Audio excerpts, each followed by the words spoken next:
Did you know that the petrol going into your car or motorcycle may actually contain alcohol? Yes, it's called ethanol-blended fuel, and you've probably heard of it as E20. But the real question is, will it benefit India or create new problems? When the government announced ethanol blending, many people hoped that fuel prices would come down. However, petrol remains expensive, and millions of Indians are still struggling with rising fuel costs. India imports nearly 85% of its crude oil requirements from other countries. Every year, this costs the nation billions of dollars. That's why the government is looking for alternative fuels like ethanol. Ethanol is a type of alcohol produced mainly from sugarcane, corn, and other agricultural crops. It can be mixed with petrol and used as a cleaner burning fuel. India has set ambitious targets to increase ethanol blending. The government's vision is to reduce oil imports, strengthen energy security, and move towards a greener future. The journey of ethanol begins in farms. Sugarcane and other crops are processed in modern refineries, where they are converted into fuel-grade ethanol, before being blended with petrol. Ethanol is not a new idea.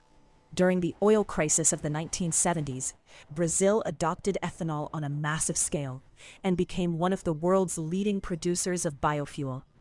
When ethanol is mixed with petrol, the fuel is given names like E20, E85, or E100. The number simply represents the percentage of ethanol present in the fuel. This is where the controversy begins. Many vehicle owners claim that ethanol-blended fuel gives lower mileage, forcing them to refill their tanks more frequently.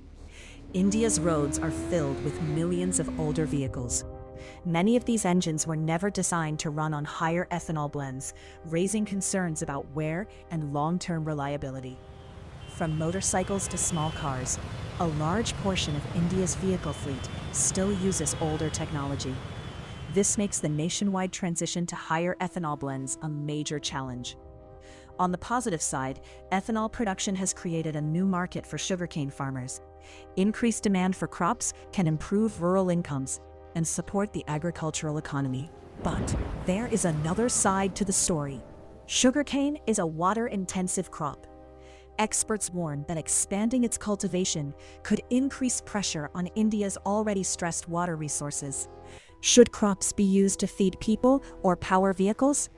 This question has sparked debates across the world. In a country where food security remains important, the issue becomes even more sensitive. Intensive farming, groundwater depletion, and deforestation can have serious environmental consequences. Therefore, ethanol cannot simply be called a perfect green fuel. The future may bring fuels like E85 and even E100. But adopting these fuels on a large scale will require new engines, better infrastructure, and significant technological changes. So, is India truly ready for this transition? On one side lies the dream of energy independence, and on the other, the challenges of infrastructure, water scarcity, and vehicle compatibility. Scientists are now developing second-generation ethanol made from agricultural waste, such as rice straw and crop residue. This technology could reduce pressure on food crops and water resources. In the end, ethanol is not just a fuel. It is an economic, environmental, and social issue that affects farmers, consumers, industries, and policymakers alike. Ethanol has the potential to make India more energy independent and reduce its dependence on imported oil. But it also comes with significant challenges that cannot be ignored. The future of ethanol in India will depend on one crucial question. Can we balance energy security, economic growth, and environmental sustainability? If you enjoyed this documentary, don't forget to like, subscribe, and share. Because understanding the truth means going beyond the facts.